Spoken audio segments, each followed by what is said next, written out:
Bahagyang minasahe ni Odessa ang batok nang makaramdam ng pangangalay. Tumatagaktak na rin ang kanyang pawis dahil sa init ng panahon. Kaya't pansamantala siyang nagpahinga sa lilim ng puno ng mangga. Hay, nakakapagod naman maglinis ng bakuran. Ang lawak pa naman. Tapos ka na ba riyan, nak? Kumain ka na muna bago pa makababa ang senyora. Alam mo naman yon, ang daming pinag-uutos. Sige po, Nay. Ngayong tag-init kasi araw-araw naglalagas sa mga dahon ng mga puno eh. Magagalit na naman yon pag makikitang hindi nalilinis ang bakuran. Teka lang, nak. Yung nunal mo sa batok mas lalong namula oh. Huwag ka nga masyadong magbabad sa araw, baka mapano yan. Madalas nga po akong nakakaramdam ng pangangalay. Ipa-check up mo yan bago pa lumala. Parang hindi naman ganyan yan dati Biglang kumapalat nagbago ang kulay. Kaya nga po, minsan nangangati tapos kapag pinagpawisan ako, mahapde. O siya, kumain ka na muna. Mamaya uutusan ka na naman ni senyora na hindi ka pa nakakapagpananghalian. Ako na ang bahala sa mga labahin para makapagpahinga ka naman. Sabay na po tayong kumain, Nay. O sige, halika na. Luto na ang paborito mong adobo. Mahal na mahal mo talaga ako, ha? Siyempre, ikaw pa. Anak na ang turing ko sa'yo. Nangako ko sa nanay mo na aalagaan kita. Buhat lang iwan ka niya sa akin. Alam mo naman parang magkapatid na kami nun. Ang swerte ko nga po Kasi kahit hindi niyo kadugo, tinuring niyo pa rin akong anak. Tumanda na kayong dalaga dahil sa akin. Isa pang dahilan na nawalan na ako ng ganang mag-asawa. Noong nagpakasal sa ibang taong minahal ko ng sobra noon. Pero alam mo anak, mabuti nga na hindi kami nagkatuluyan Nalaman ko kasi na nananakit pala yun kapag nalalasing. Ibig sabihin, blessing in disguise pa ang nangyari sa love life mo, Nay. Sinabi mo pa. O siya, kumain ka pa. Marami pang ulam sa kaldero. 9 na taong gulang si Odessa buhat nang mamatay ang kanyang ina. May nakapagsabing kinulam ito. Ngunit ayon sa doktor, ay kakaibang tumor ang natagpuan sa ulo ni Aling Delisay. Hindi siya naagapan na kaagad nitong ikinamatay. Ang kanyang ama naman ay hindi niya nakilala. Ayon sa kwento sa kanya ng ina ay namatay ito nang siya'y 1 taong gulang pa lamang. Kaya't kinupkup siya ni Aling Sally at dinala na lamang sa mansyon na pinagtatrabahuhan nito upang siya'y maalagaan. Natagpuan sila noon ni Aling Sally sa palengke na nanlilimos. Naawa siya sa kalagayan ng mag-ina kaya't kinupkup niya ito at pinatuloy sa bahay nito sa probinsya. Naging hanap buhay noon ng ina ni Odessa ang pagluluto ng puto na gawa sa bigas na itinuro din ni Aling Sally. Habang si Aling Sally ay nagtatrabaho bilang katulong sa syudad at 2 beses lamang ito umuwi sa probinsya upang bisitahin ang mag-ina. Anak, inutusan ako ni senyora na mamalengke. Kaso nga lang ang dami ko pang mga labahin na hindi pa natapos Ikaw na lang ang bumili ng broccoli at mga sangkap sa chop suey. Sige, Nay. Maliligo lang ho ako. Nangangat na po kasi ako dulot ng mga alikabok. Ipinatong ko lang yung pera sa ibabaw ng aparador. Tsaka may sobra pa naman yan. Bumili ka na rin ng ointment na maaaring ipahid dyan sa namumula mong nunal para gumaling. Sige, Nay. Salamat po. Matapos maligo ay agad na nagbihis si Odessa. Habang nagsusuklay ay tinitignan niya sa salamin ang kanyang nunal sa batok. Animoy hugis bituin yun na kulay kaki. Ngunit gano'n na lamang ang kanyang pag-aalala nang maging kulay pula na yon at umuumbok pa. Ano kaya nangyari sa nunal kong ito? Kailangan ko na itong pasuri bago lumala pa. Baka maging tumor katulad ng kay nanay. Ay, hindi ka pa nakaalis, nak? Aalis na po. Yung ointment, wag mong kalimutang bilhin, ha? Para gumaling na yung batok mo.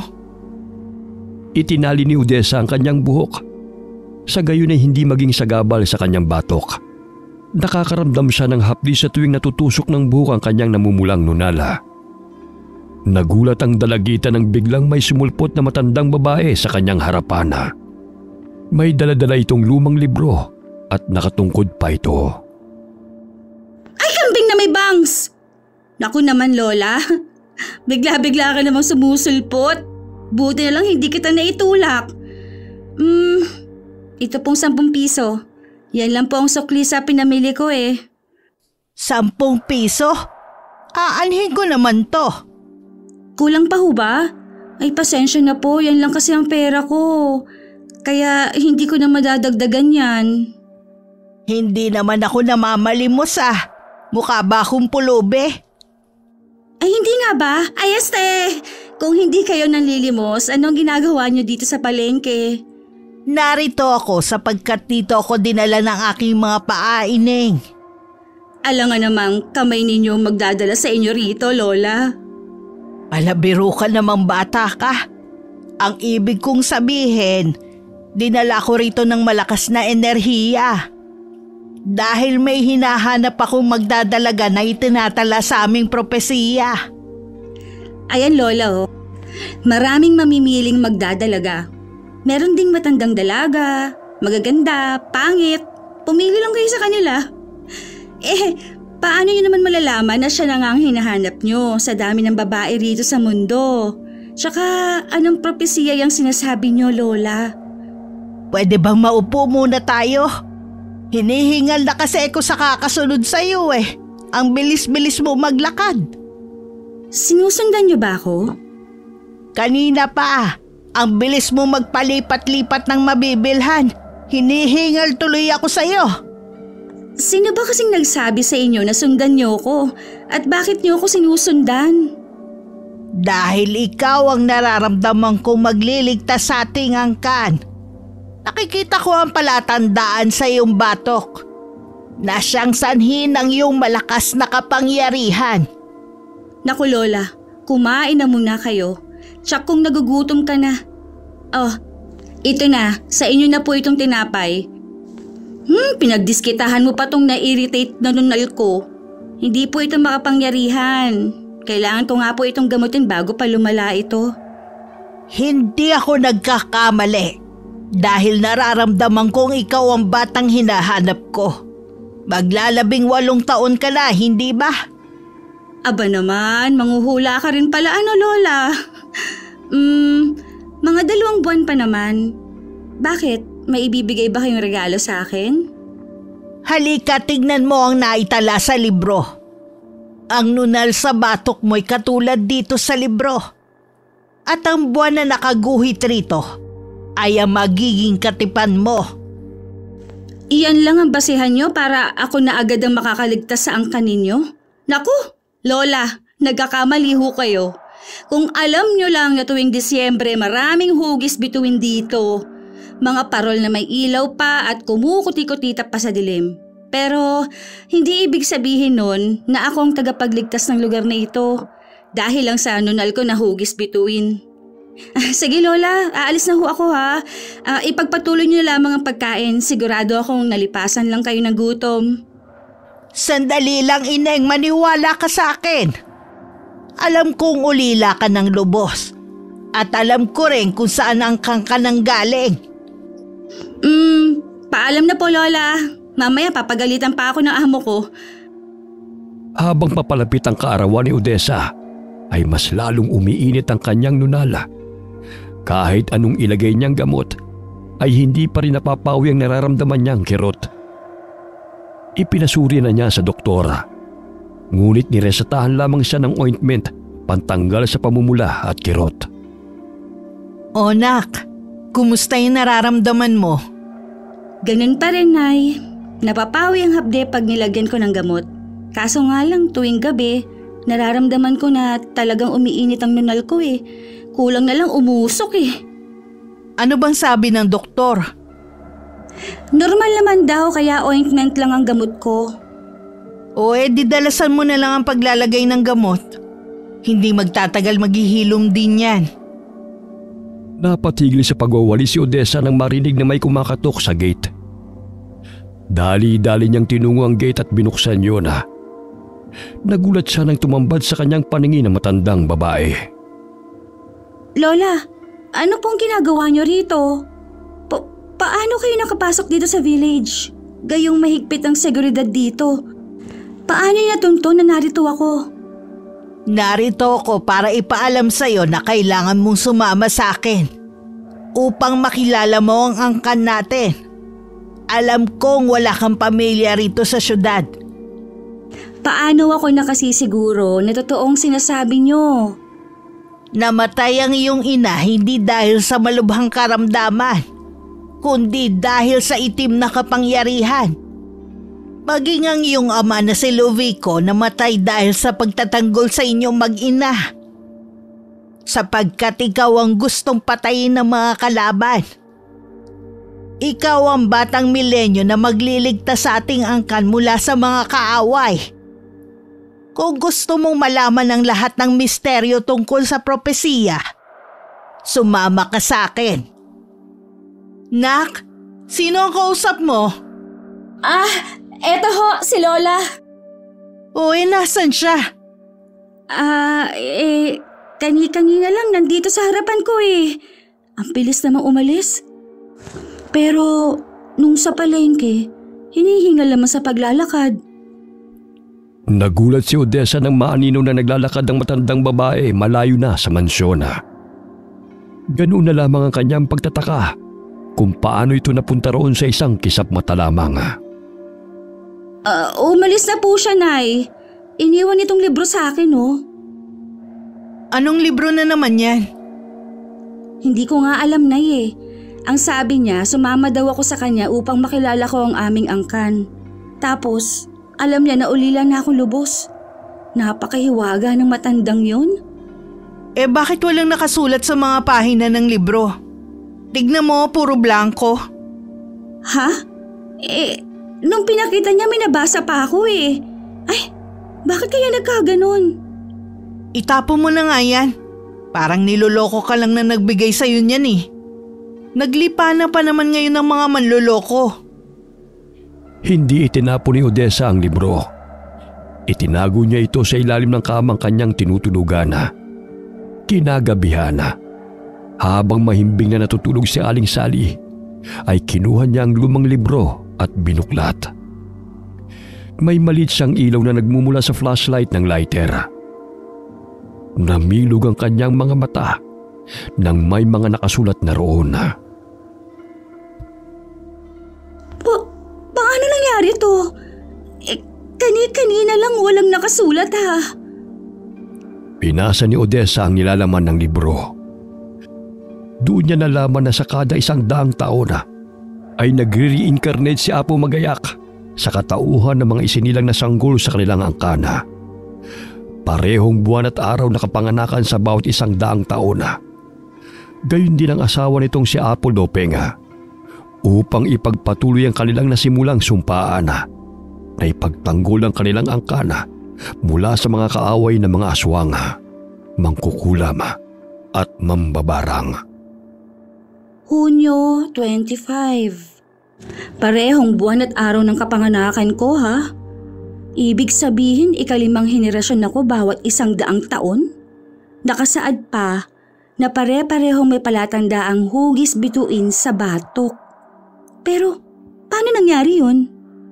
Sa katauhan mo na buhay si Apo Magayak, hinihintay ka na ng iyong magiging katipan at dapat kayo maikasal sa 18 mong kaarawan. Lola, paano kayo napunta rito? Huwag ka magtaka, Ineng. Dahil malalaman mo ang taglay mong kapangyarihan kapag sumama ka sa akin. Ituturo ko sa iyo kung paano gamitin ang natural na taglay mong kapangyarihan.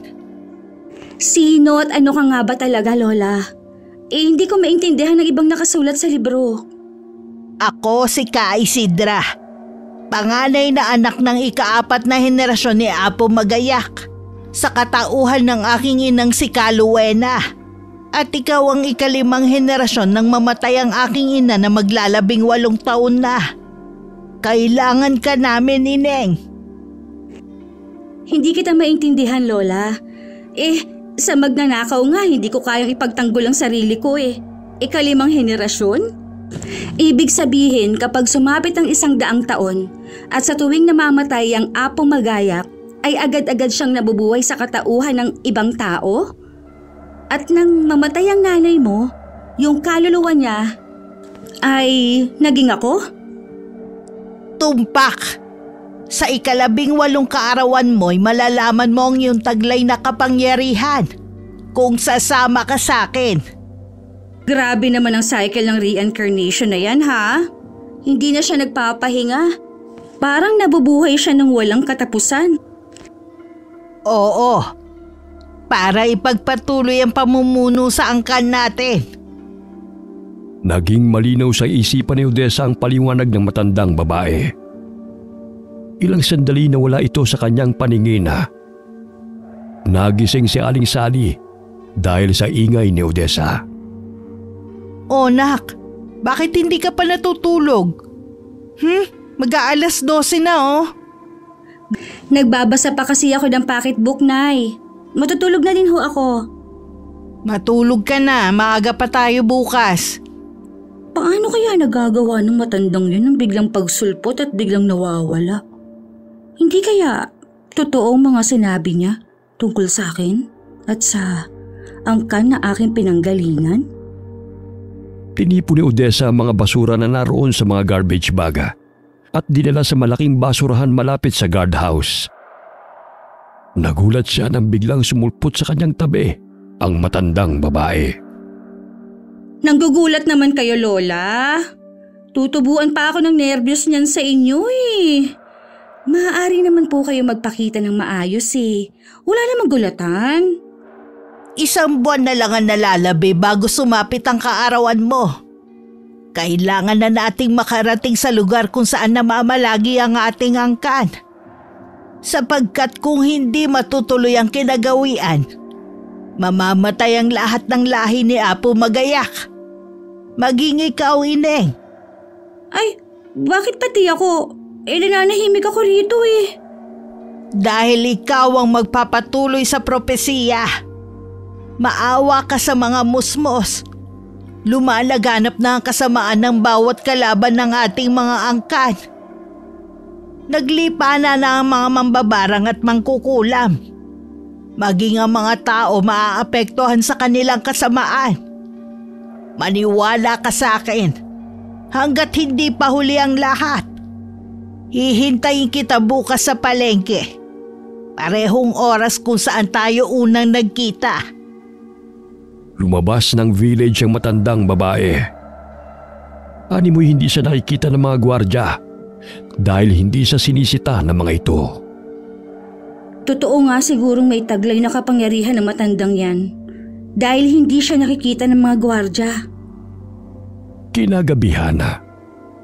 Hindi mapakali si Odessa sa kanyang hinihigaan dahil sa tuwing ipipikit niya ang kanyang mga mata ay sumasagi sa kanyang balintatawang matandang babae at paulit-ulit na nagsasalita. Maging ang mga pahina sa libro ay bigla na lamang lumilitaw sa kanyang isipan. Wala naman sigurong masama kung pagbigyan ko si Ka Isidra. Hindi naman niya siguro ako hahanapin kung wala siyang importanteng pakay. Tumayo siya nang makaramdam ng uhaw at tinungo ang pitsel na naroon sa ibabaw ng mesa at dumagok ng tubig. Maya-maya'y may tinig siyang narinig mula sa labas ng bintana. Marahan niyang binuksan yun at tumambad sa kanya ang maliwanag at bilog na buwan. Nakaagaw ng kanyang pansin ang anino na nasa loob ng buwan na hugis bituin. Dali-dali niyang kinuha ang libro at binuksan yun. Totoo nga ang nakasaad sa libro. Kailangan mag-isang dibdib ang itinakda bago pa mabuwag ang buwan at bituin na yan. Dahil kung hindi, mamamatay o magiging alipin ang lahat ng angkan ni Apo Magayak at Apo Lopeng. Kabilang na ako ron. Naku, hindi naman po pwede yun. O nak, bakit bukas pa ang bintana? Anong oras na o magpahinga ka na? Isasarado ko na ho at matutulog na ako. Ay, Nay, Pwede po ba akong magpaalam sa'yo? Ano ba yon? Pwede po ba akong bumisita kay Jenny? Matagal-tagal na rin kasi akong hindi nakakadalaw sa kanila eh. O bakit agad-agad naman yan? Alam mo namang malapit na ang kaarawan mo ah. Nakasalubong ko kasi ang pinsan niya sa palengke nung nakaraang araw. Nabalitaan kong may sakit po ang kanyang ina. Sige na po, Nay. Minsan lang naman ho ako makabisita sa kanila at makauwi ng probinsya. Kahit ito na lang ang regalo mo para sa akin. Ilang araw ka namang mananatili ron? Pwede 1 buwan? 1 buwan? Ang tagal naman yan, nak. Alam mo namang marami tayong gawain dito sa mansyon eh. Eh di, kagaya ng nakagawian. Tatawagan ko si Petra at siya muna ang papalit sa akin habang wala ako. Gustong-gusto naman niya magtrabaho rito, di ba? Tsaka gusto din ni Senyora dahil may mag-aayos sa buhok niya. Hay nako, ewan ko sa'yo. Bukas sunduin mo yung si Petra. Pero kung hindi papayag, hindi ka makakaalis. Salamat, Nay.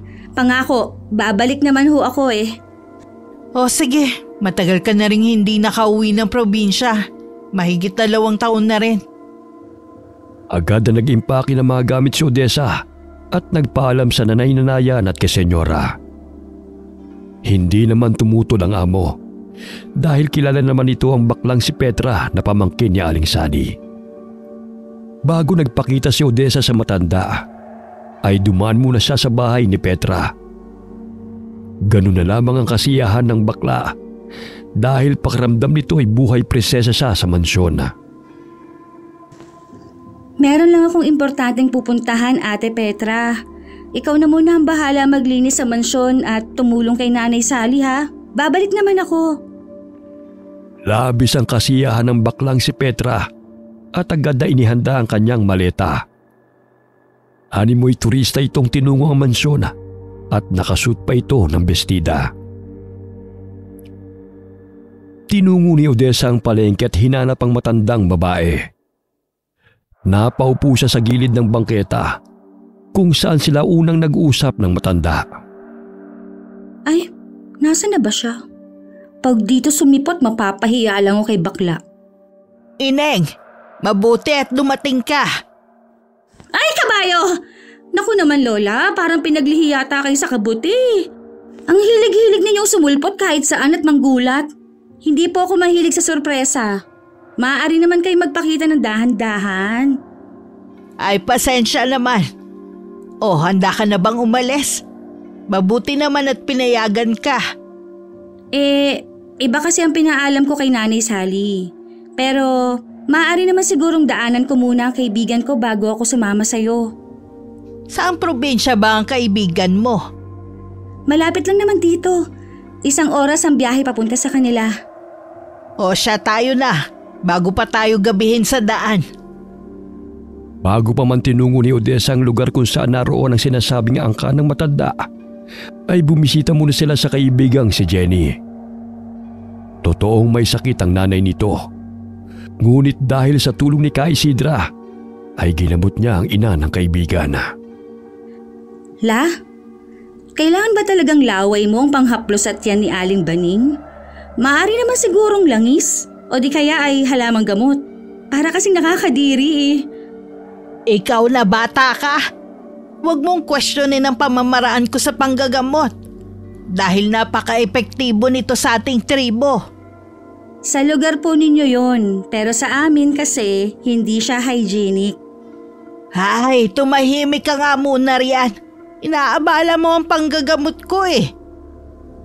Hinipan pa nito ang 2 palad at dinampi sa noo ng babae. Maya-maya'y naduwal si Aling Baning at nagsimula ng magsuka. Ayan, Lola. Tingnan mo, hindi na niya siguro makayanan ng amoy ng hininga niyo. Tumahimik ka nga riyan. Inilalabas niya ang masamang enerhiya na ibinibigay sa kanya ng masamang elemento. May matinding galit ang taong ito kay Baning. Tignan mo, kulay itim ang likidong lumalabas sa kanyang katawan. Ay oo nga po, Lola. Ang galing niyo naman.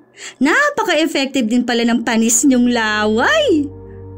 Balang araw matututunan mo rin ito. Yung paggamit ng panis na laway? Ang pamamaraan ng panggamot. Ay, ayoko pong gumamit ng panis na laway, Lola. Baka imbis na gumaling ang pasyente, mas lalong lumala pa ang sakit dahil sa mikrobyo.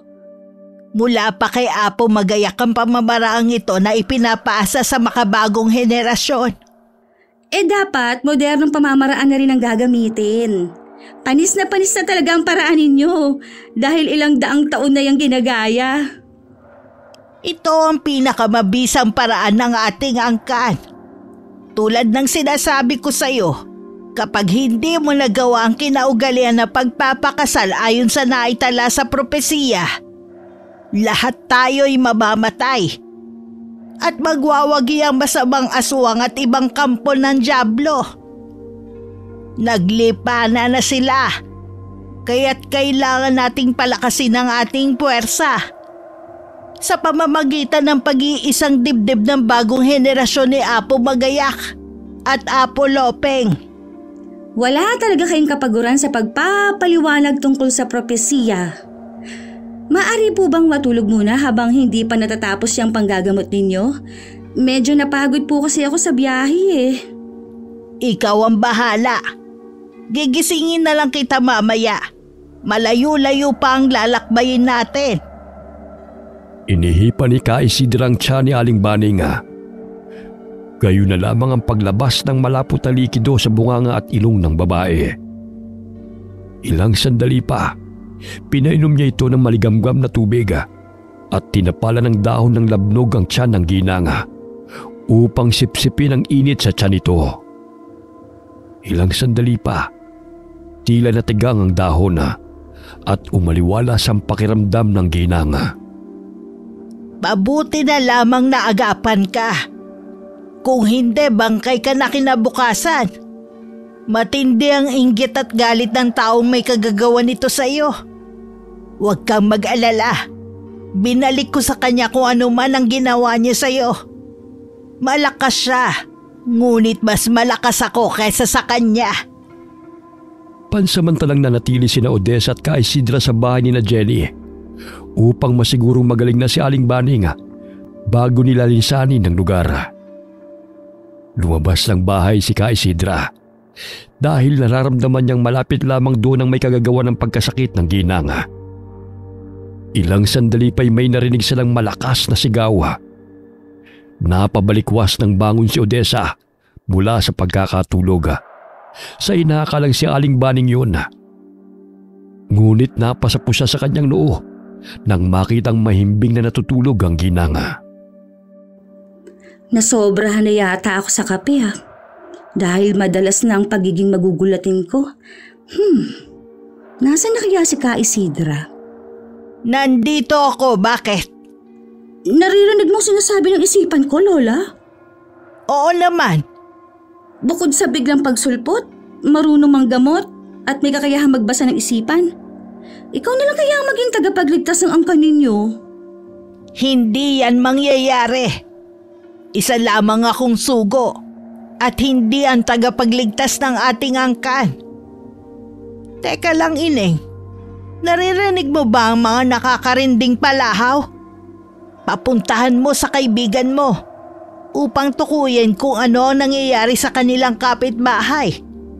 Masama ang kutob ko. Baka siya ang dahilan ng paghihirap ni Baning.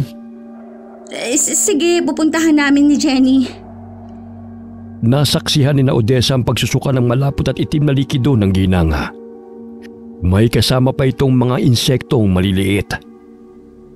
Ilang sandali nilabasan ito ng mga langaw sa tenga at ilong. Nanginginig ang buong katawan nito habang tumitirik ang mga mata. Tumakbo sina Odessa at Jenny kay Ka Isidra upang humingi ng saklolo. Tulungan po natin si Aling Molly. Masama po ang kalagayan niya. Hindi ko siya mapapagaling. Bakit po? Sapagkat bumalik lamang sa kanya kung ano ang ginawa niya kay Baning. Ano? Pero magkaibigan ho sila. Nakasisiguro ka bang kaibigan ng turing niya kay Baning? Pinakulam nga niya eh. Kung ano ang nangyayari sa kanya ngayon, kung hindi ko naagapan itong gamutin si Baning, siguradong binawian na to ng buhay. Ibig sabihin, siya ang may pakana ng paghihirap ni Aling Baning? Hindi pa pumapalpak ang sumbalik na isinasagawa ko. Kung ano ang kanyang itinanim, siya rin ang kanyang aanihin. Hindi ko na siya maaaring mapagaling. Ilang sandali narinig nila nagsiiyakan ng mga anak nito dahil binawian ng buhay si Aling Molly. Ayon kay Jenny ay nagkasagutan ng dalawa dahil sa awayan sa lupa. Naayos naman ang kanilang hidwaan sa tulong ng barangay. Bagamat lingid sa kanilang kaalaman na nagtanim ng sama ng loob si Aling Molly at pinakulam si Aling Baning. Ngunit sa kasawayang palad ay binawian siya ng buhay dahil sa sumbalik na isinagawa ni Ka Isidra. Naglipa na ang kasamaan. Hindi lamang ito ang kahahantungan kapag nabuwag ang buwan at bituin na itinala sa propesiya. Pasensya na ho kayo, Lola, kung hindi ako naniwala sa iyo noon. Nagdalawang isip kasi ako. Akala ko baka isa lamang kayong baliw. Ang dami din kasing ganun eh. Sa bagay, hindi naman kita masisisi. Sa ganitong ayos ko ba naman? Huwag ka na mag-alala. Magaling na yan si Baning. Ipagpabukas na lang natin ang pagpunta sa tribo upang makapagpahinga ka. Dito na lamang muna ako sa terasa upang makapagpahangin. Tsaka parang natatakot ang mga bata sa akin eh. Paanong hindi matatakot? Namumulay ang mga mata nyo eh. Tapos kung makatingin kayo parang lalamunin nyo. Hay nako, may sore eyes kaya ata, Lola eh. Tamang-tama, may eye drops akong dala para gamot sa dry eyes. Aray! Aray! Ano bang ginagawa mong bata ka? Bubulagi mo pa ako niyan eh. Anong nilalagay mo sa mata ko? Kung makabuklat ka ng mata ko, akala mo libro lang ah. Gagamutin ko nga. Kaunting patak lang ng eye drops para mawala yung pamumula ng mata ninyo. Ganyan din kasi ako ilang araw na. Pero nawawala naman pag nilalagyan ko ng gamot. Hindi to sakit sa mata. Normal sa ating angka ng ganito. Na may sakit na sore eyes? Hay nako, ang hirap naman yan. Mahahawa pa mga tao sa atin. Hindi to sore eyes na pinagsasabi mo. Basta malalaman mo ang lahat pag naroon na tayo sa tribo. Ipapaliwanag ko sa'yo upang hindi ka tanong ng tanong. Matulog ka na. Maaga pa tayo bukas. Hindi pa ba kayo matutulog, Lola? Tsaka malamok dito. Wag mo na akong alalahanin. Sanay na akong matulog kahit saan. Hindi naman ako kayang ubusin ng mga lamok, no? O sige, pag nilamig po kayo, pumasok na lang po kayo ng bahay, ha? Pinipigilan ni Ka Isidra ang kanyang sarili na matakam sa bango ng sanggol na ipinagbubuntis ng kapatid ni Jenny. Sapagkat kung malalaman ni Odessa ang kanyang tunay na katauhan nang hindi pa nakakarating sa tribo, ay natitiyak niyang hindi ito sasama sa kanya. Pinahid niya ang tumutulo niyang laway at napatingin sa bilog at maliwanag na buwan. Apo Magayak at Apo Lopeng, nalalapit na ang inyong pag-iisang dibdib sa katauhan ni Odessa at Kael. Itinaas niya ang kanyang mga kabaya, sabay na nalangin. Ipinikit ang nanilisik na mga mata at unti-unti ring iminulat. Kinukuha na ng dyablo ang kaluluwa ng babaeng tinablan ng sumbalik. Naglipa na ang kasamaan. Isinasangla nila ang kanilang mga kaluluwa sa dyablo, kapalit ng pagpapahirap sa kanilang mga kaaway. Hay! Maagang umalis sina Odessa at Ka Isidra upang maglakbay patungo sa lugar ng kanilang mga angkana. Laking pasasalamat ni Aling Baning at Jenny dahil gumaling ang ginang mula sa malubha nitong karamdaman. Bagamat naghihinagpis naman ang pamilya ng dating kaibigan ni Aling Baning sa pagkawala nito. Akalain mo yun, Lola?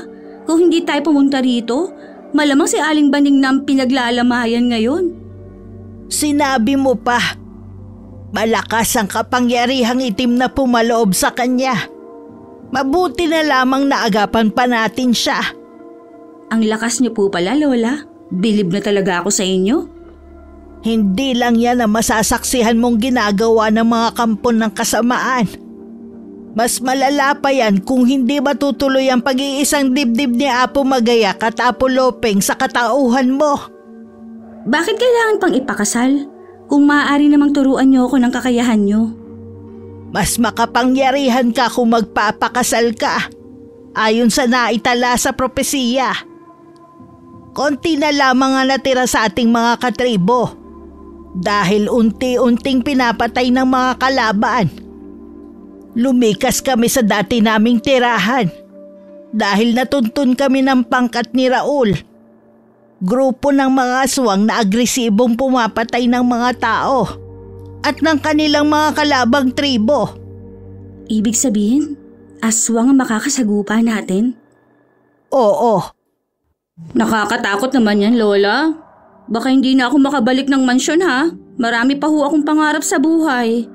Ano na lamang ang mararamdaman ni Nanay Sally pag hindi ako nakauwi? Tsak mag-aalala yun, malulungkot. Tapos, hahanapin ako nun kung saan-saan. Ayoko pang mamatay, Lola. Uuwi na lang ho ako. Loka-loka! Walang atrasan na ito. Dahil sa ayaw at sa gusto mo, mamamatay ka rin tulad namin kung hindi mo nasunod ang naitala sa propesiya. Bago mabuwag ang buwan at bituin, kinakailangan makasal ka kay Kael. Napakamalas ko naman. Siguraduhin ninyong gwapong ipapakasalin niyo sa akin, ha? O di kaya'y mukhang tao naman. Kawangi siya ng nasa libro. Mabuti naman kung ganun. May pagkapogi naman na nakaguhit dito eh. Matangos ang ilong, medyo makapalang ang labi at mapupungay ang mga mata.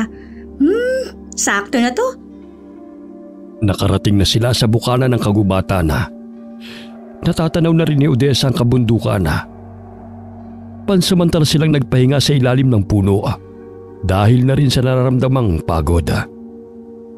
Malayo pa po ba tayo, Lola? Hinihingal na po kasi ako eh. Malayo-layo pa. Nakikita mo ba ang tuktok ng bundok? Naroon ang bahay ko. Grabe naman yan, La. Nakakaya namang maglakbay ng ganyang kalayo. Pambihira naman. Mapupudpud na siguro mga talampakan ko bago ako makarating sa tuktok. Huwag kang mag-alala, may kalesa akong sinakyan. Sana nga may mapagawi rito eh. Sana naman po. Ang layo-layo naman kasi ng lugar ninyo. Ayun si Aaron! Aaron! Nandito na kami! Isakay mo naman kami sa kalesa mo. Parang hindi ka naman narinig, La. Puntahan ko na lang kaya. Huwag kang lumayo sa tabi ko. Baka pagkamalang kanilang kaaway. Sa itsura kong to, kalaban, mas nakakatakot pang ang itsura nila kaysa sa akin eh. Hindi sila sanay na makakita ng hindi nila katribo. Mamaya pagkaamalang ka pang pagkain ng mga yan. Hay nako, parang kawangi sila ng mga cannibal na napapanood ko sa telebisyon. Nakakatakot. Tingnan mo nga yung isang yun oh. May hikaw pa sa ilong. Tapatin mo nga ako, Lola. Tama bang pinuntahan natin?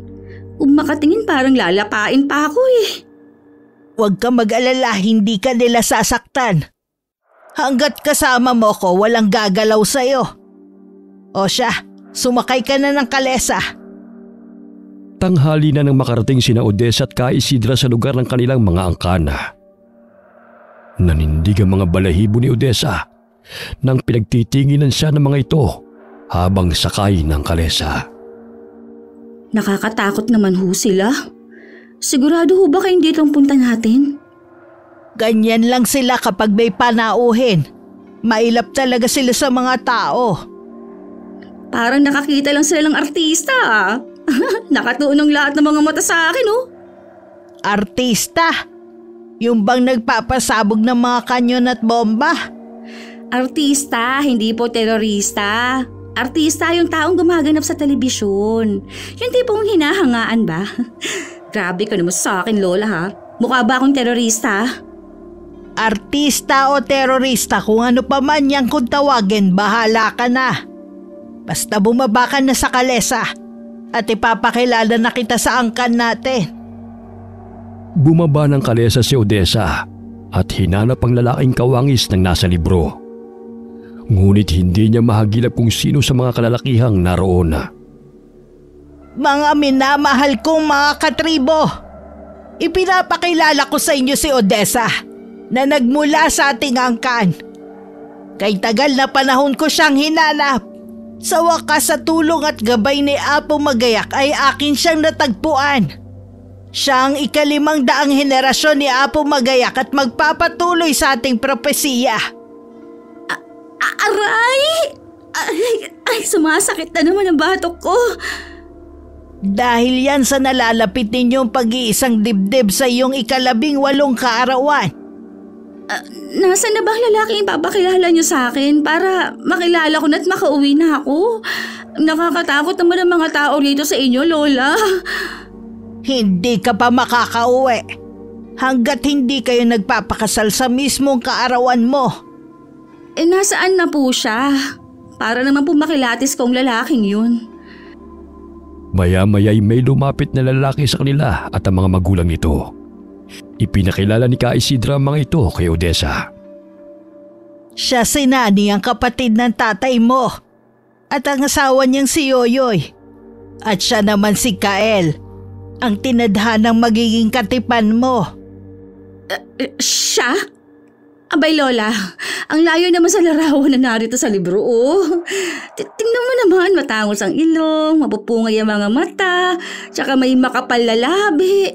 Tingnan mo naman sa personal naman, Lola. Lahat makapal sa kanya eh. Ang layo-layo ng itsura niya, tingnan mo.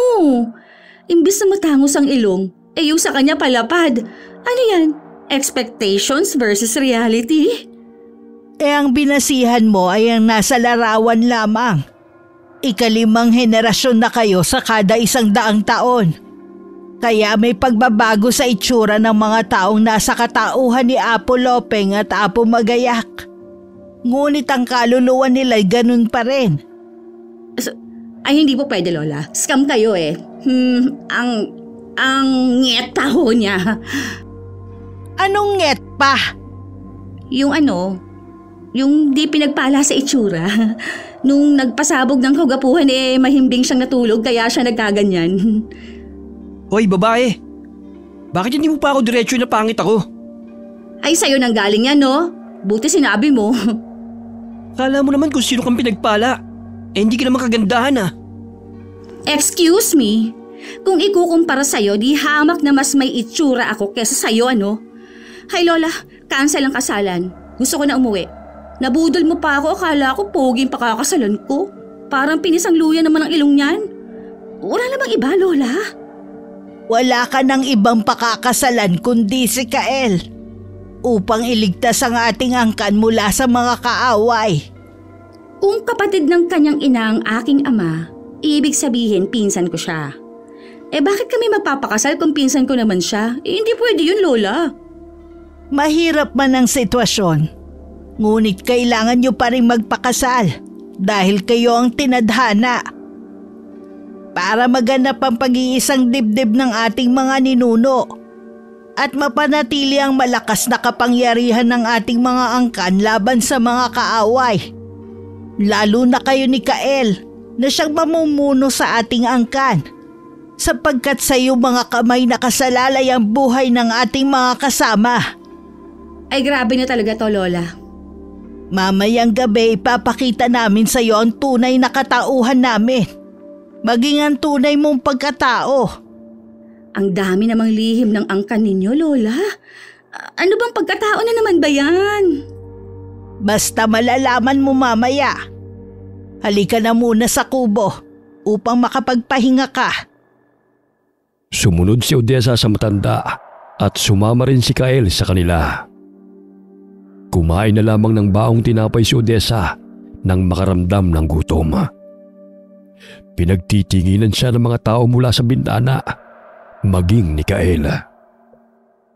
Gusto mo? Para naman magkalaman naman yung pisngi mo. Kung anong nilapad ng ilong mo, siya namang kinanipis ng pisngi mo eh. Ay naku, parang lahat ng mga kinain mo sa ilong mo napunte. Mapamintas ka. Hoy, para malaman mo, hindi ko gusto magpakasal sa'yo. Hindi ka ang tipo kong babae. Ay, siya po talaga ang choosy. Nakakahiya naman sa kanya. Anong binubulong-bulong mo riyan? Wala. Gusto ko lang magpahinga dahil napagod ako. Napansin ni Odessa na may hinahabol ang kanilang mga kasamahan patungong kasukalan. Napatayo siya upang tignan kung ano ang nangyayari. Ngunit hinawakan siya ni Kael sa braso upang siya'y paupuing muli. Dito ka lang. Kung maaari, huwag ka munang lumabas ng kubo. Ilang araw na nagmamanaman ang mga taong yan. Marami na rin sa ating mga angkan ang pinatay ng ating mga kaaway. Bakit naman pinapatay? At sino ang mga taong hinahabol ng mga kasamahan ninyo?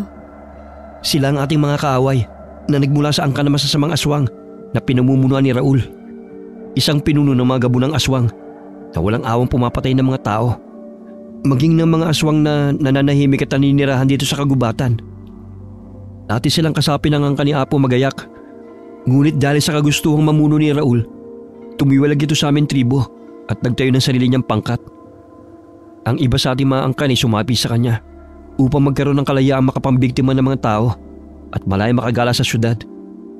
Ibinenta nila ang kanilang mga kaluluwa sa dyablo upang magkaroon ng kapangyarihan at gusto nilang sumanib kami sa kanilang pangkat. Ngunit hindi pumayag si Ka Isidra dahil gusto nitong manatili ang kinagisnang pamumuhay. Kaya kailangan mag-isang dibdib ang itinakda upang ang salinlahing lakas na ipinamana ng mga ninuno mas lalong lumakas laban sa mga kaaway. Teka, ano bang angkan ninyo? Mga aswang. Ngunit kami mga mabubuting aswang. Hindi kami kumakain ng tao at tanging mga tanim at hayop lamang sa gubat ang aming kinakain. Namumuhay kami tulad ng isang normal na tao sa utos ni Ka Isidra. Ibig sabihin, aswang din ako? Mismo, ano pa bang akala mo? Kung pwede sanang diwata, bakit aswang pa?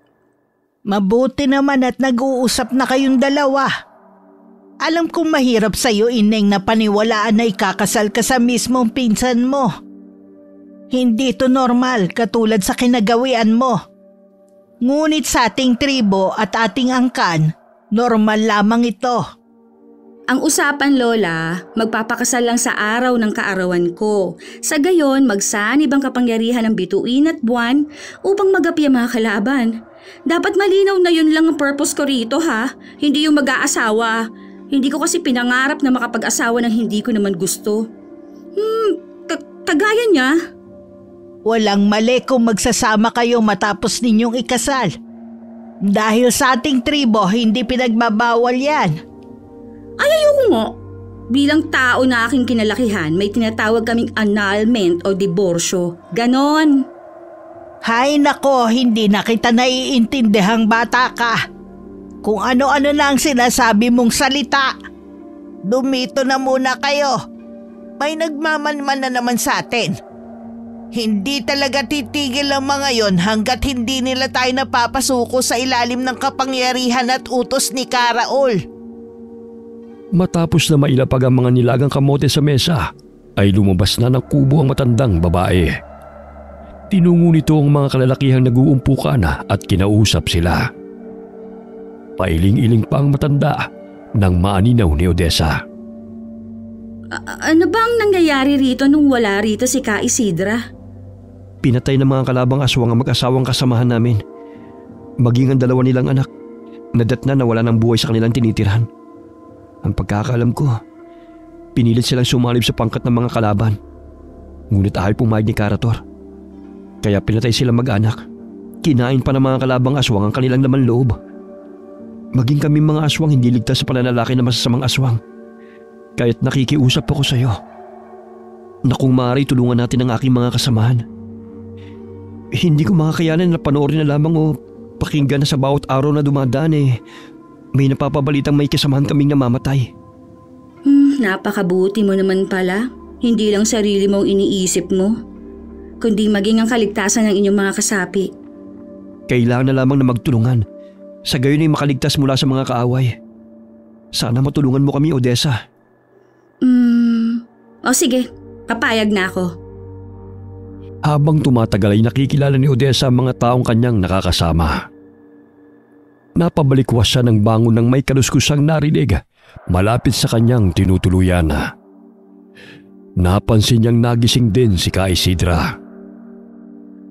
Ano pong nangyayari sa labas? Bakit parang pinaliligiran itong bahay ninyo ng mga tao? Kahit ano mangyari, huwag kang lalabas ng bahay.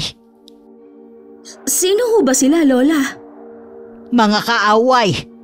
Nalaman na nila na narito ka sa tribo. At hindi nila hahayaan na maganap ang pag-iisang dibdib ninyo ni Kael. Dumito ka na lamang at ako na ang bahala sa kanila. Pero Lola, baka mapano ho kayo? Huwag mo kong alalahanin. Ang importante, hindi ka nila masasaktan. Lumabas ng kubo si Ka Isidra at palinga-linga siya sa paligid. Ilang sandali pa'y lumabas ng pinagkukublihan ng ilang mga kalalakihan na animoy mga unggoy na lumapit sa kanila. Tinubuan ng maliit na mag-apares na sungay sa noo na animoy kambing ang mga wangis na mga ito na may matatalas na mga ngipin. Ano ang pakay ninyo rito? Ilabas mo ang babaeng kasama mo! Wala akong alam sa pinagsasabi ninyo. Hala, umalis na kayo bago pa magdanak ang dugo rito. Akala nyo ba'y uurungan namin kayo? Magmamaang-maangang ka ba, tanda? Nakita ng kasama namin na itinatago niyo ang babae ikalimang henerasyon sa bawat 100 taon na siyang bubuhay sa kapangyarihang ipinamana ni Apo Magayak. Ilabas niyo siya at isuko sa amin. Umalis na kayo rito. Wala kayong makukuha sa amin. At kahit ilang beses nyo pa kaming pilitin na sumuko sa inyong itinayong pangkat, hindi kami magsasalib pwersa sa inyo. Aswang nga kaming tinuringan. Ngunit hindi ko hayaan na manaigang kasamaan at ipaubaya sa dyablo ang aming mga kaluluwa para lang magkaroon ng malakas na kapangyarihan. Naminog ang mga mata ni Odessa habang sumisilip sa siwang ng bintana. Nag-anyong malaking ahas si Ka Isidra na may kulay berdeng bituin sa kanyang noo. May matalim na pangil at nagbabaga ang mga mata. Si Ka Isidra ang pinakamalakas sa kanilang angkana dahil siya ang panganay na anak ng ika-4 na henerasyon. Totoo nga ang sinabi ni Lola. Kailangan ko silang tulungan bago pa sila maubos ng mga kaaway. Odessa, halika! Sumama ka sa akin! Bago ka pa nila makita rito! Kael, si Lola, tulungan ninyo siya. Ang dami niyang kaaway. Huwag ka mag-alala. Nandiyan yung ating mga kasapi. Hindi nila hayaang mapahamak si Ka Isidra. Halika na! Ilalayo na kita rito! Sumama si Odessa kay Kael upang lumayo sa lugar na yon patungo sa lihim nilang kuta. Isa-isang tumitilapon ng mga kalabang aswang sa tuwing natatamaan ng buntot ng malaking ahas. Pinulupot nito ang mahabang katawan sa 2 aswang na sumasakmal sa kanya bago ibagsak sa lupa. Hindi nyo kami mapapasuko. Hindi ko hahayaan na sirain ninyo ang kinagawian ng ating angkan. Wala kayong respeto sa ating mga ninuno. Mga taksil at mapagmataas. Kamatayan ng inyong kaparusahan sa pagtalikod sa angkan natin. Bakit kailangan mo pang sundin ang propesiya? Kung maaari naman kayong mamuhay kasama namin. Kahit kailan hindi ko hinangad na maging alagad ng dyablo. Puro kasamaan ang ipinatutupad. Hindi ko hahayaan na sirain ninyo ang sinumulan ng ating mga ninuno na isang magiting na mga mandirigma laban sa mga masasamang angkan ng mga aswang. Nagpasilaw kayo sa kapangyarihan na ipinangako ni Raul na isang makasariling pinuno. Ginagamit lamang niya kayo. Sa gayon magkaroon ng walang hanggang kamatayan sa tuwing kinukuha ng dyablo ang mga kaluluwa ninyo. Nililin lang lamang kayo ni Raul. Hindi totoo yan. Dahil kay Raul, malaya kami nakakatikim ng sariwang laman ng tao Hindi kagaya ng pamumuno mo. Isang alipin na naging sunod-sunuran sa'yo. Tumalon ang lalaking aswang patungo sa ulo ng malaking ahas upang tusukin ang hawak nitong sibat ang umiilaw na bituin sa noo ng malaking ahas. Sa paraang yun ay mapapatay niya si Ka Isidra. Subalit bago pa niya magawa yun ay bumuka ang bunganga ng malaking ahas at nilamon siya nito. Lumagutok pa ang kanyang mga buto habang niluluray ng malaking ahas ang kanyang katawan bago ibagsak sa lupa. Hindi ko inaasahan na aabot tayo sa ganito. Iisa lang ang pinagmulan natin. Ngunit magkaiba na ang ating mga pananaw. Dulot ng masasamang impluensya sa inyo ng kampo ng Diablo. Ikinalulungkot kong humantong sa ganito ang inyong buhay. Ngunit hindi ko hahayaan na saktan ninyo ang mga mabubuting aswang na namumuhay ng payapa dito sa loob ng kagubatan. Nagsipulasan ng ibang mga kalabang aswang dahil sa takot na mapaslang ni Ka Isidra at ng mga mabubuting aswang. Hindi sila nagtagumpay sa kanilang plano na makuha si Odessa. Nasaan na ba tayo, Kael? Narito tayo sa yungib, kung saan nakahimlay ang mga kalansay ng ating mga ninuno. Huwag ka matakot. Nilagay sa mga banga ang kanilang mga buto. Sa gayon hindi kumalat. Dito kami nagtatago sa tuwing may mga kalaban dahil kaunti lamang nakakalam sa lugar na ito. Inilipat namin dito ang mga buto ng ating mga ninuno dahil pinag-iinteresan ng mga kalaban sapagkat nagbibigay sa kanila ng lakas na ginagamit sa ritual. Eh ikaw, isang aswang ka rin ba? O nag-anyong aswang ka na ba? Oo, pagsapit ang 18 taon, doon ako magpapalit ng anyo. Pero hindi kami katulad ng mga nakita mong mga aswang kanina na may mga sungay. Dahil hindi kami kampo ng Diablo. Normal lang ang aming mga itsura. Maliban sa tinutubo ng matatalas ng ngipin at namumula mga mata. May kakayahang mag-anyong kalabaw, baboy ramo at ahas. Tagbaliw ang tawag doon upang makatakas sa mga kalaban. Ah, ganun ba? Pero nakakatakot pala si Lola. Parang anaconda siya na kayang kumain ng 10 tao. Si Ka Isidra lang may kakayahang mag-anyong ahas ng ganong kalaki dahil sa taglay niyang kapangyarihan. Malapit na ang kaarawan ko. Buong puso ko nang tinatanggap ang misyon ko. Sa gayon, makatulong ako sa inyo at maging daan upang mailigtas ang buong angkan natin. Kinakailangan na magsanib puwersa tayong dalawa dahil kakaibang dugong nananalaytay sa atin at mas makapangyarihan tayo kapag tayo nagtulungan. Maraming salamat dahil tinatanggap mo ng iyong tungkulin. Aray! Sumasakit na naman ang batok ko. Teka, parang lumiliwanag yung nunal mo na hugis buwan. Maging sa'yo rin. Hindi kaya dahil nalalapit na ang ating pag-iisang dibdib? Ang dami palang kaaway ng ating angkan. Lahat ba ng mga kalaban ay umalis sa panig ng inyong tribo? Ang iba'y nanggaling sa ibang uri ng mga aswang, mambabarang at mangkukulam. Nagsanib puwersa sila upang kalabanin ang angkan ni Apo Magayak. Noon pa man kalaban na namang masasamang aswang ang ating angkan dahil ayaw ni Apo Magayak ang kanilang mga ginagawang pagpaslang sa mga inosente. Nakakalungkot lang dahil ang ibang kasapi ng aming tribo kumampi sa masasama dahil sa kagustuhan ng kapangyarihan. Kung hindi matutuloy na itala sa propesiya na pag-iisang dibdib ng 5 henerasyon matapos ang kabilugan ng buwan, hihina ang aming puwersa at matatalo kami ng mga kalaban. Ikaw lamang ang aming pag-asa, Odessa. Ang pagkakaalam ko, ayon na rin sa ikinuwento ng aking ina. Marahil ang iyong amang pinaslang ng mga tauhan ni Ka Raul sapagkat nalaman nila na ang anak nito ay ang 5 henerasyon ni Apo Magayak. Tinakas niya ang kanyang mag-ina bago pa sila maabutan ng mga kalaban. Natagpuan ni na ama't ina ang bangkay ng iyong ama sa gitna ng kagubatan. Ngunit hindi nila nahanap ang kanyang mag-ina. Alam mo, Kael, natagpuan daw niya kami ng aking ina na namamalimos sa palengke. Naawa siya sa amin dahil bumubuhos ang malakas na ulan at nilalagnat si nanay. Kaya isinama niya kami sa kanyang bahay. 1 taon pa lamang ako noon. Marahil iniligtas kayo ng ama mo kapalit ng kanyang buhay. Gagawin ko ang abot ng aking makakaya upang tulungan ang ating angkan na magapi ang ating mga kalaban.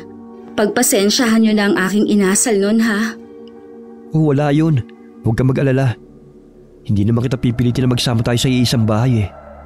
Alam kong ibang kinagisnan mong buhay at paniniwala. Naputol ang kanilang pag-uusap nang may marinig na taong paparating. Tanging ang mga nagbabagang mga mata lamang nito ang nagsisilbing ilaw sa madilim na paligid. Ilang sandali sinindihan nito ang hawak nitong lampara. Biglang napasandal na lamang si Odessa sa bato nang maaninaw na si Ka Isidra yun. Mabuti naman at dinala mo siya rito, Kyle. Nalaman na nilang narito ang ika-5 henerasyon ni Apo Magayak. Alam kong gagawa sila ng paraan upang hindi matuloy ang naitala sa propesiya.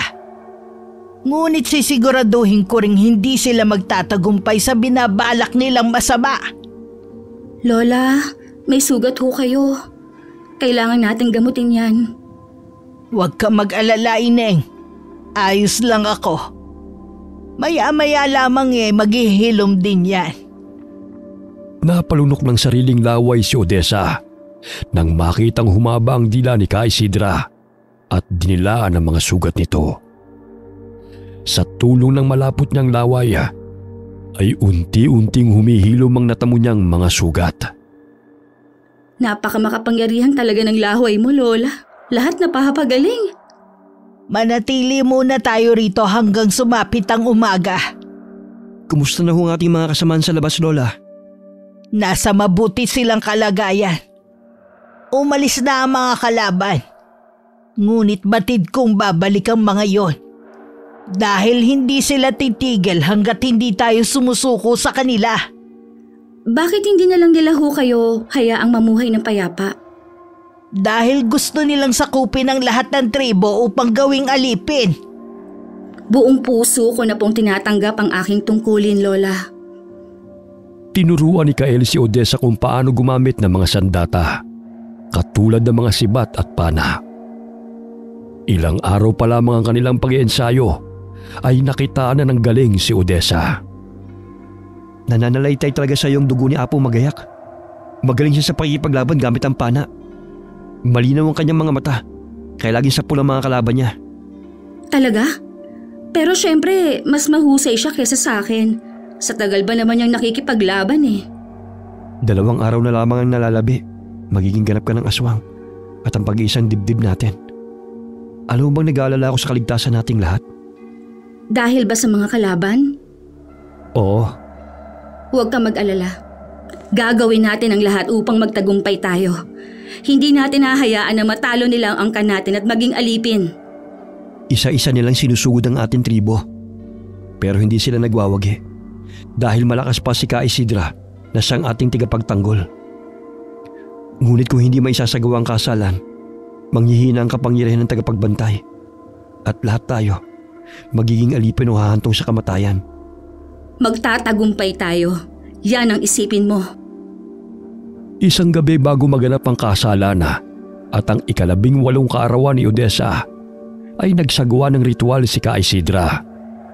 Naririnig nila ang mga taong paparating kasabay ng malakas na mga atungal. Magsihanda kayo. Alam kong lulusubin nila ang ating pangkat upang hindi matuloy ang propesiya. Bakit hindi nila ngayong gabi magpakasal? Dahil hindi pa to ang tamang oras. Walang bisa ang kasal kapag hindi naganap sa mismong araw ng ika-18 kapanganakan ng hating gabi. Ang dami naman palang isasagawang seremonya. Akala ko kasi basta makasal ayos na. Lumabas mula sa mga puno ang mga kalabang aswang, mambabarang at mangkukulam. Pinaligiran nila ang pangkat ni Ka Isidra. Kaya ganun na lamang ang pagkuha ng mga kasapi nito ng kani-kanilang mga sandata. Paano na to, Kael? Hindi pa dumating ang tamang oras ng kasal? Gawin mo na lang ang lahat na makakaya mo para iligtas ang sarili mo. Sakaling hindi man ako makaligtas, huwag ka papayag na mahuli ka nila. Huwag kang magsalita ng ganyan. Hindi tayo magpapatalo sa kanila. Bakit hindi ka lang sumanib sa aking pangkat? Sa gayon ay hindi na kayo mahirapan pa magpalipat-lipat ang tirahan. Isa kang hangal! Traidor! Hindi ako kagaya mo na makasarili! Alam kong ginagamit mo lamang ang mga tauhan mo upang magkaroon ka ng buhay na walang kamatayan. Pinapangakuan mo sila ng kapangyarihan. Ngunit ang katotohanan, makasarili ka. Masayang mamuhay ng malaya. Kumakain ng mga laman at dugo ng tao na siyang nakapagbibigay sa atin ng tunay na lakas. Bakit ayaw mo makiisa sa aming pangkat? At sinusunod mo pa ang walang kabuluhang propesiya ng ating mga ninuno?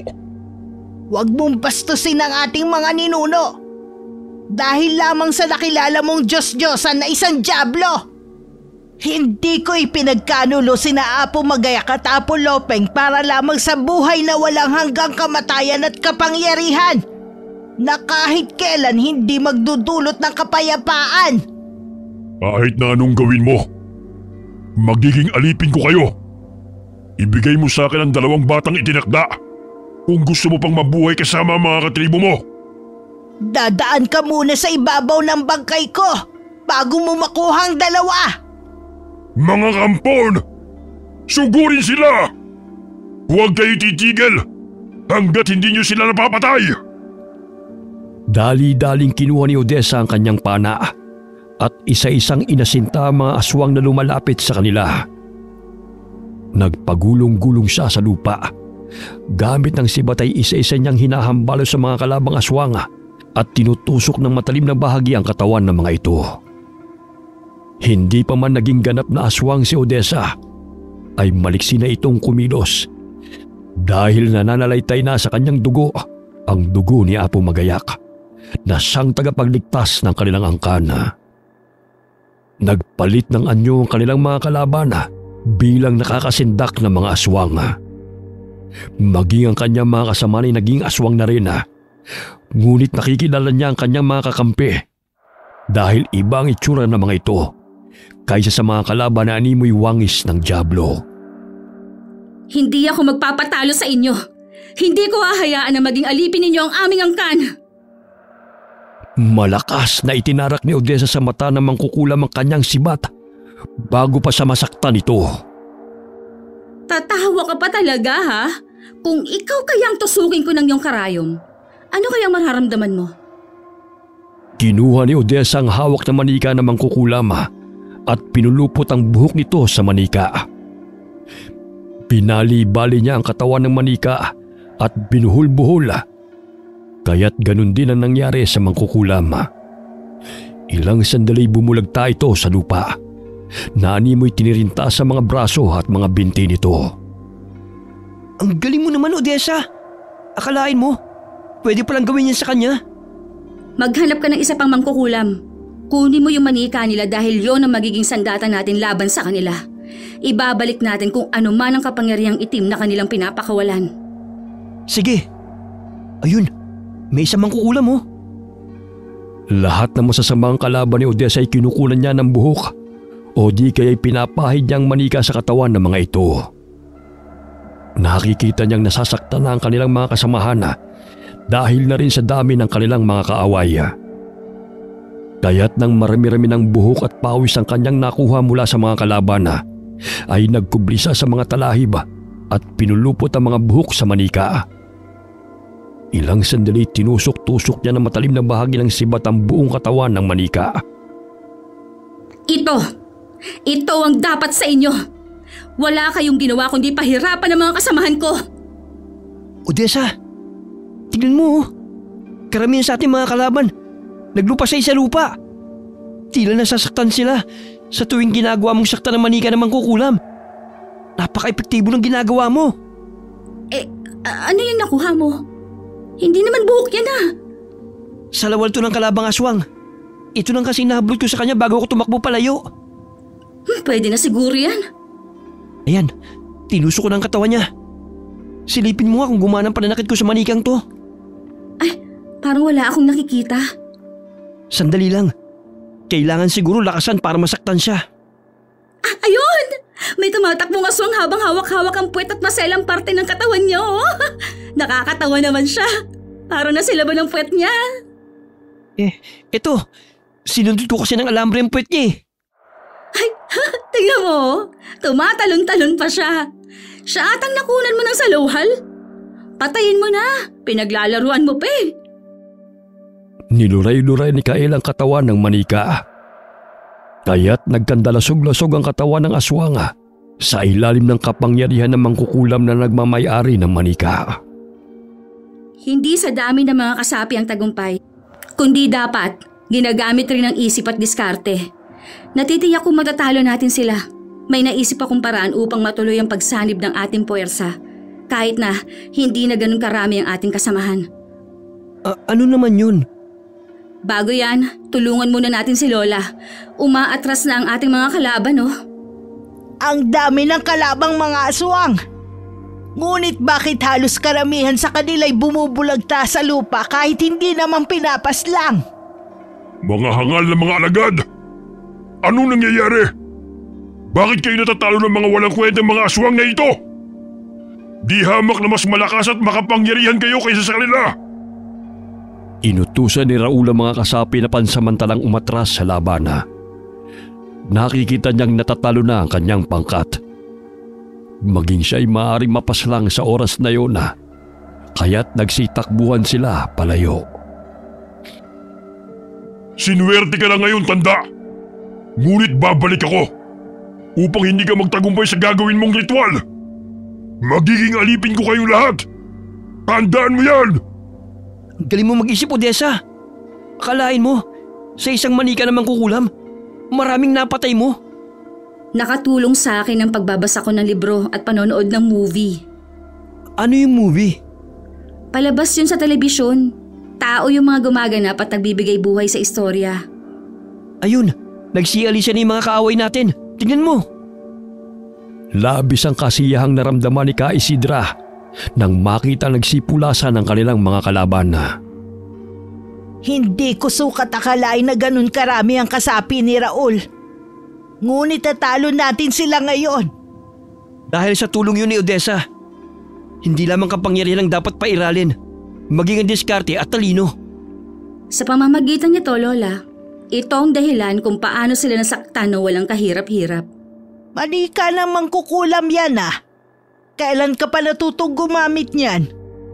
Kinuha ko lang ito kanina sa mangkukulam. Tapos, naisipan kong ipunin ang mga bagay na pagmamayari ng kalaban bago sakta ng manikang ito.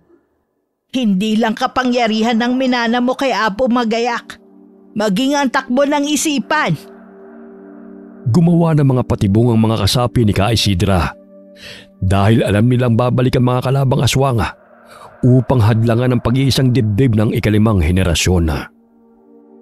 Hindi tayo papayag na gawing alipin habang buhay. At putulin ng Raul na yon ang nakagawin ng ating angkan. Hindi natin ipapaubay ang ating mga kaluluwa sa dyablo. Kawawa tayo kapag nangyari yon. Huwag ka mag-alala. Pinapanalangin kong uubra ang ating plano. Tiwala lang. Mangyayari ang pagpapakasal ni Apo Magayak at Apo Lopeng sa ikalimang henerasyon. Sa gayon ay ating mapipigilan ang kasamaan. Handa ka na ba? Siyempre naman, hindi mo yata natatanong. Noong elementary ako, leader kaya ako ng Girl Scout. Kaya laging handa to, ano? Ano naman yung Girl Scout? Yung grupo ng mga babaeng kabataan sa paaralan. Parang katulad sa tribo ninyo, kaso nga lang mga bata. Tapos nagka-camping din kami at may mga task o palaro. Palagi nga kami nga nanalo eh. Kinabukasan ay naghanda ang mga kasapi ni Ka Isidra sa pagdiriwang. Inihanda nila ang damit na isusuot ng ikakasal. May ginawa pa silang bulaklak na korona para kay Odessa. Alam kong minamanmanan ng mga kalaban ng bawat galaw natin. Hindi man tayo natalo ng pangkat ni Raul.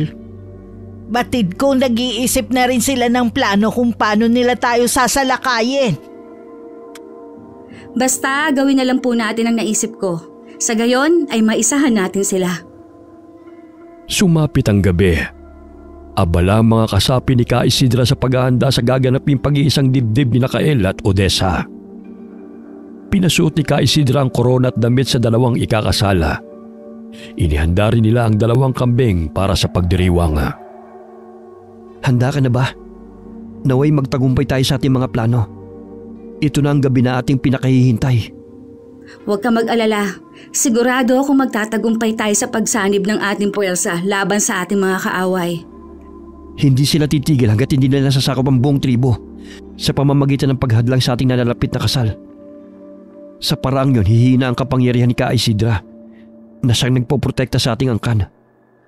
Ngunit kapag tayo nagtagumpay, matitigil ang paglaganap ng itim na kapangyarihan na siya nagpapahirap sa lahat ng tribo na inaalipin ni Raul. Kaya nga magtutulungan tayo, di ba?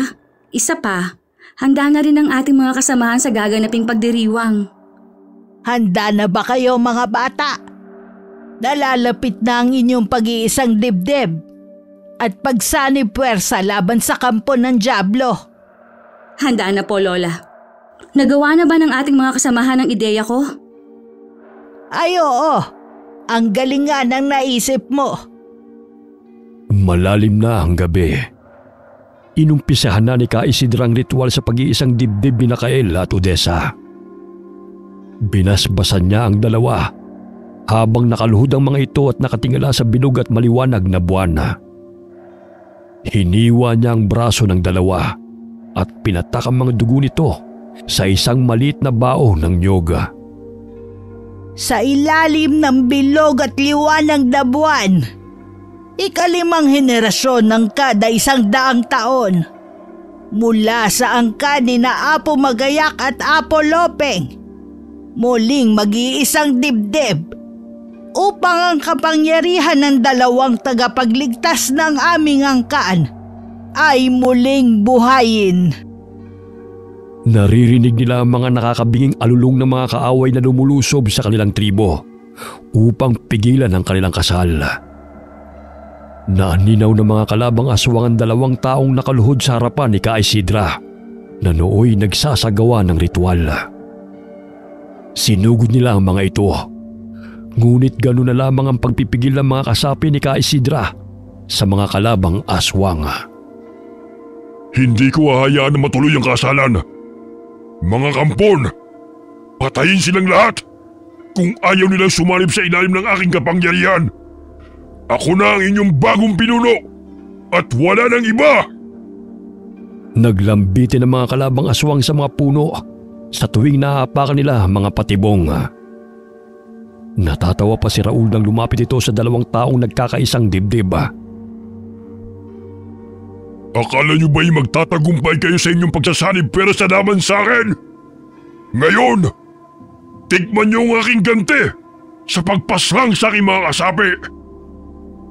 Ganun na lamang ang pagtataka ng pinuno ng mga aswang na hindi man lamang natitinag ang 2 ikinakasala kahit na naglalaban ng 2 pangkat.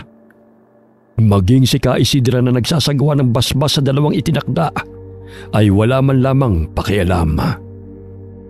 Hoy tanda! Itigil mo ang ritual kung ayaw mong gilitan kita ng leeg! Patuloy na umuusok ang bao ng nyog na siyang pinataka ng dugo ng 2 upang magsanib puwersa.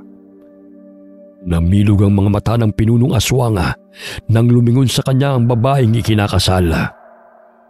Hinila niya ang suot na damit nito at nakumpirma na hindi yun si Odessa at Kaela, kundi 2 kambing na binihisa na buong akala niya ay 2 taong nakaluhod.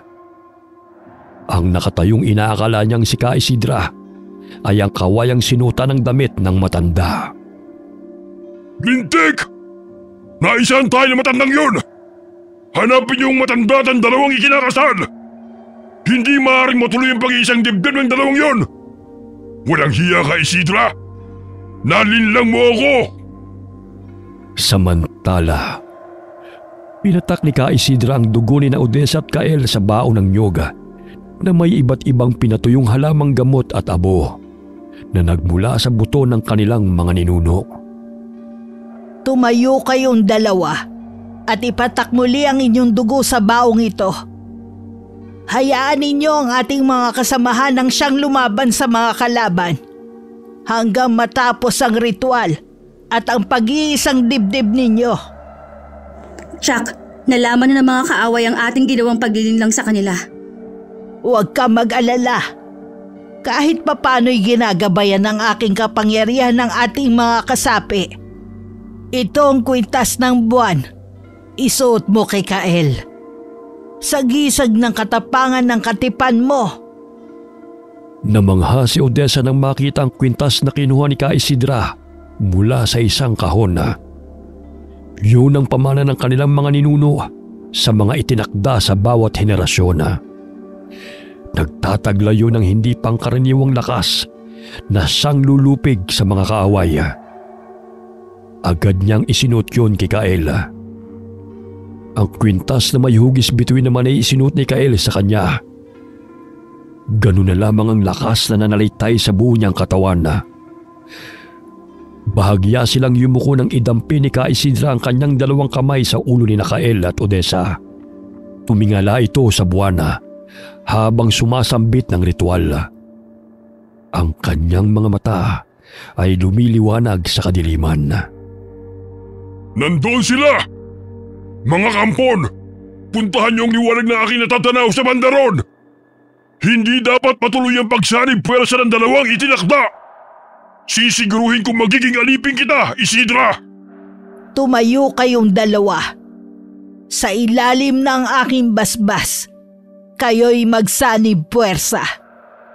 Kapangyarihan ng buwan at bituin at ikalimang henerasyon ni na Apo Magayak at Apo Lopeng mananatiling aming tagapagligtas. Dahan-dahang iminulot ng dalawa ang kanilang mga mata. Malayo pa lamang ay natatalaw na nila ang mga kalabang aswang na paparating. Ilang sandali umilaw ang mga mata ni Odessa at tinubuan siya ng pangil. Gayon din si Kael. Dito lang pala kayo nagtatago. Sa tingin niyo ba'y matatalo niyo kami? Sisiguruhin ko tanda na luluhod ka sa aking harapan. Kung mangyayari man yan, mas gugustuhin ko pang mamatay. Isa kang traidor sa ating angkan! Gamit ang sibat at panay, isa-isang sinugod ni Kael at Odessa ang mga kalabang aswang na paparating. May mga mambabarang na nagpapakawala ng kanilang mahikang itim. May mga insektong sumusugod kina Odessa at Kael. Itinusok ni Kael ang pinatulis na sibat sa lupa. Biglang may malakas na puwersa na tila umihip sa mga insekto, dahilan na tumilapon ng mga ito. Gamit ang panay, inasinta ni Odessa ang mambabarang at tinamaan ito sa dalawang mga mata. Ayun, sapol! Naku, yan lang palang kaya mo, bruha ka! Odessa, sa likod mo! Nagpagulong-gulong sa lupa si Kael at Odessa at sinasaksak ng sibat ang mga kalabang aswang. Ganun na lamang ang atungal ng mga ito sa tuwing bumabaon ng mga pinatulis na sandata sa kani-kanilang mga katawan. Nagngingit-ngit sa galit ang pinuno ng mga aswang, kaya't mas lalo itong pumangit nang tawagin ito ang kanyang sinasambang Diablo. Wala ka nang magagawa. Tapos na ang pag-iisang dibdib ng dalawang itinakda. Mapatay mo man ako ngayon, ngunit hindi ang dalawang bata. Isang malaking kahangalan ang ginawa mo, Isidra. Dahil hindi uubra ang ritual na ginawa mo. Walang makakatalo sa akin. Hoy, pangit! Anong pinagsasabi mo, ha? Layuan mo si Lola kung ayaw mong ibaon ko to sa pagmumukha mo. Ano ang ipinagmamalaki mo, babae? Yang kakarampot na kapangyarihang ipinamana sa'yo? Naniniwala ka talaga sa matandang yan? Ginagamit ka lamang niya para sa sarili niyang kapakanan. Alam mo ba na saan dahilan ng pagkamatay ng iyong ama? Hindi! Hindi totoo yan! Anong ibig mo sabihin? Pinatay niya ang iyong ama. Kitang-kita ko kung paano niya pinatay si Homer. Bakit hindi mo sabihin sa babae niya ng katotohanan, tanda? Huwag kang maniwala sa kanya, Odessa. Nilalason lamang niya ang isipan mo. Sinungaling! Ikaw ang pumaslang kay Homer. Hindi ba't sinaksak mo siya ng sibat? Bakit hindi mo aminin sa babae niya ang kasalanan mo? Totoo po bang sinasabi niya, Lola? Hindi! Dahil siya at ang mga kampon niya ang pumatay sa iyong ama. Binuwis ni Homer ang kanyang buhay upang kayo'y makatakas dahil papatayin ka ni Raul. Maniniwala ka ba sa matandang yan? Kung ako sa'yo, Patayin mo na siya! Kagaya ng pagpaslang niya sa iyong ama! Walang hiya ka! Kinamumuhian kita! Ineng, maghunos dili ka! Hindi ako ang kaaway mo! Sige, magalit ka! Hayaan mong lamunin ng pot ang iyong puso! Patayin mo ang matandang yan! Matuling tumakbo si Odessa patungo sa kinaroroonan ng dalawa. Ngunit dinaanan lamang niya si Ka Isidra at malakas na tinadyakan sa ulo ang pinuno ng mga aswang na si Raul. Ikaw ang traidor sa ating angkan. Ang dami mong pinatay ng mga inosente. Kung hindi dahil sa kasakiman mo, hindi sana kami nagkalayo ng aking pamilya. Walang hiya ka! Aray! Lapastangan! Bakit hindi ang matandang yan ang patayin mo? Gayong siya ang pumaslang sa iyong ama! Ikaw!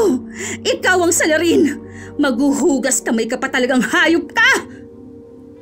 Muling tumayo ang pinunong aswang at nanilisik ang mga matang tinanaw si Odessa. Animoy hinihigop nito ang hangin at ibinuga sa mga kalaban. Tumila po ng mga kasapi ni Ka Isidra. Ngunit si Odessa at Ka Isidra ay nanatili sa kanilang kinatatayuan habang nilalabanan ng puwersang pinakawalan ng pinunong aswang. Muling tumakbo si Odessa patungo kay Raul at paulit-ulit na hinahambalos nito ng hawak niyang sibat. Hindi mapagkakaila ng pinunong aswang ang lakas ni Odessa, kaya't napatras siya. Ineng, sa likod mo! Wala talaga kayong kadala-dala, ha?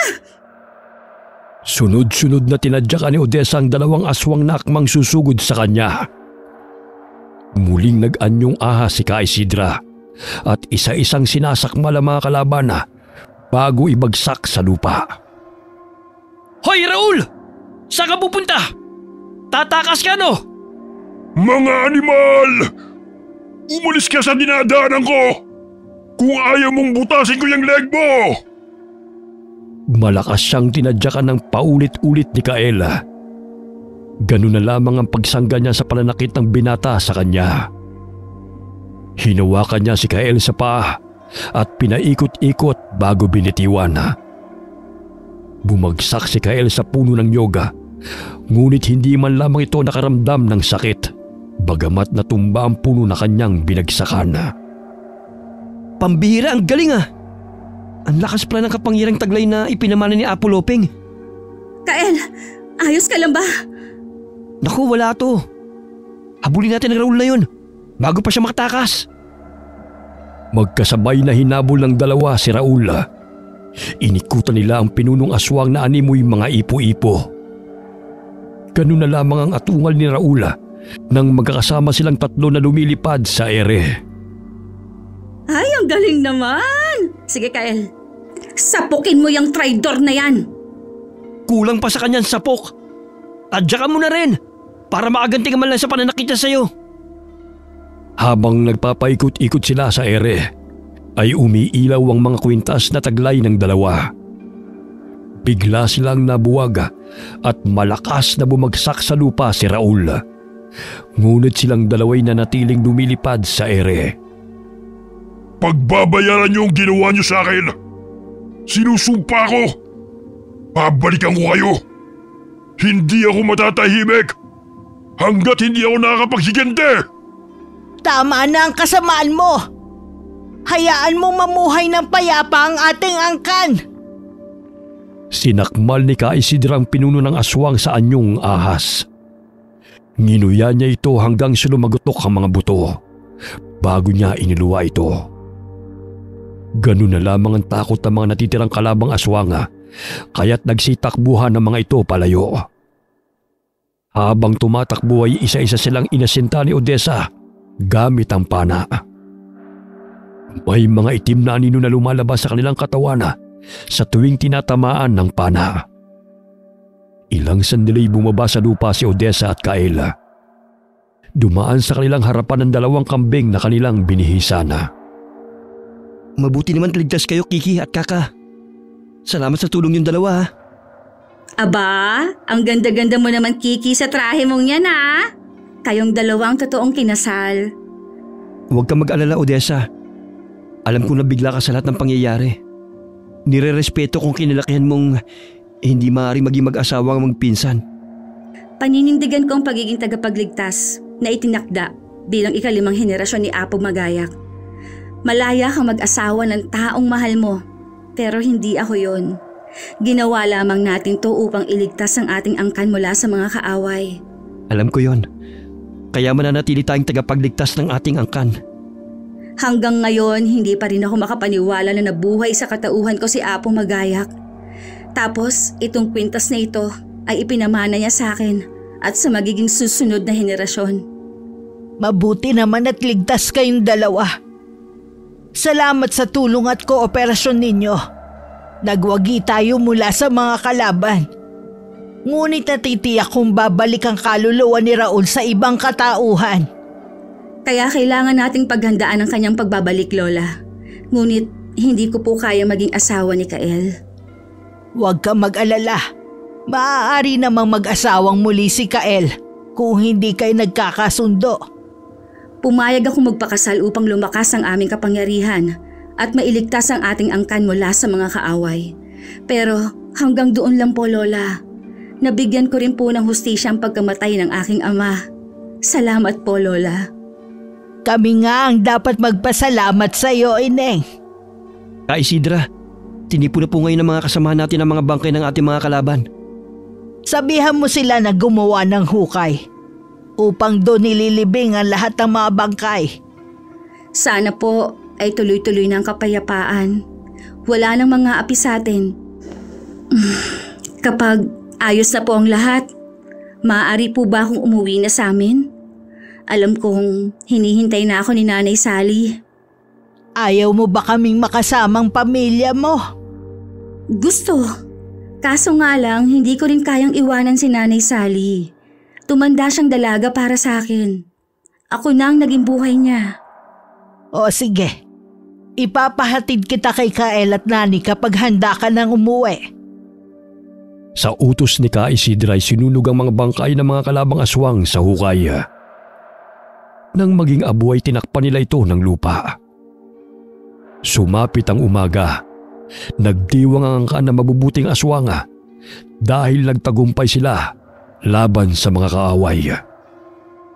Balang araw ay babalik ka rito sa amin.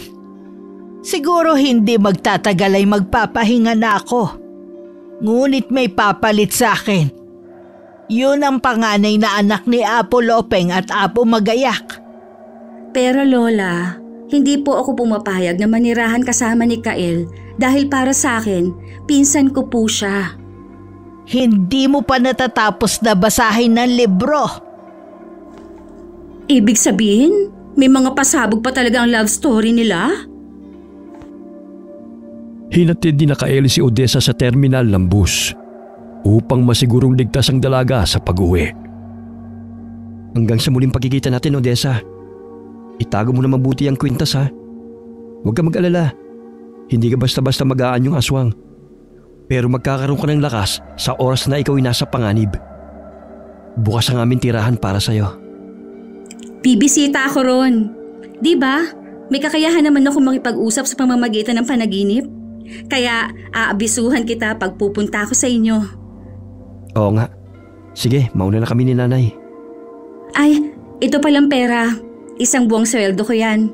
Wala pa naman akong naisip na bibilhin. Kaya ibili nyo na lamang ng pagkain yan para sa ating mga kasamahan. Hindi na. Ayos na kami sa mga kamote at saging. Madadaanan nyo naman ng palengke eh. Kaya bumili na kayo ng pagkain para sa ating mga kasamahan. Ako nang bahala na sumakay papunta ng mansyon. Kaya ko ng sarili ko. Pangako, babalik ako upang bisitahin kayo. Labis ang tuwang naramdaman ni Aling Sally nang umuwi ang kanyang anak-anakan. Napansin nito na gumaling na ang nunal ni Odessa sa batok at bumalik na ito sa dating kulay. Kinagabihan na, bago matulog ay binasa muli ni Odessa ang lumang libro. Ibig sabihin, nagkaanak si Apo Lopeng sa kanilang alipin na seminar? Dahil hindi mabuntis si Apo Magayak? Makalipas ang 1 taon ay namatay si Minar. Ngunit itinuring na anak ni Apo Magayak ang bata bilang tunay niyang anak. Ito ang naging tagapagbantay at gabay ng angkan nang pumanaw ang kanyang mga magulang. Ibig sabihin, magkakaanak si Kael sa babaeng kanyang iniibig sa tribo. Maaaring magkaiba-iba man ang kwento ng love life ng 4 na henerasyon na naitala sa libro. Ngunit may pagkakapareho na hindi nabiyayaan ng anak ang ikinasal. Yung ikalawa, hindi nga sila magpinsan. Mahal nilang isa't isa ngunit hindi rin sila nabiyayaan ng sarili nilang anak. Ngunit may anak ito sa pagkabinata. Binuklat muli ni Odessa ang nasa gitnang bahagi. Nakita niya roon ang pangalan nila ni Kael. Nabasa niyang nagpakasal ang pinsan kay Tanya. Makalipas ang 2 taon ay nabiyayaan sila ng 2 anak. Mabuti naman kung ganon. Pambihira namang kapalaran to ni Apo Magayak at Apo Lopeng, oy. Yung pinaka-worst na kwento sa akin pa. Habang sa kanila, napaka-romantic. Ilang sandali napatingala si Odessa sa bilog na buwan. Naaninaw niyang nawala ang anino ng bituin na naroon sa gitna ng buwan. Ngunit biglang umilaw ang kwintas na kanyang suot na ipinamana ng kanyang mga ninuno. Hindi siya makapaniwala na nagmula siya sa angkan ng mga mabubuting aswang. Wakas.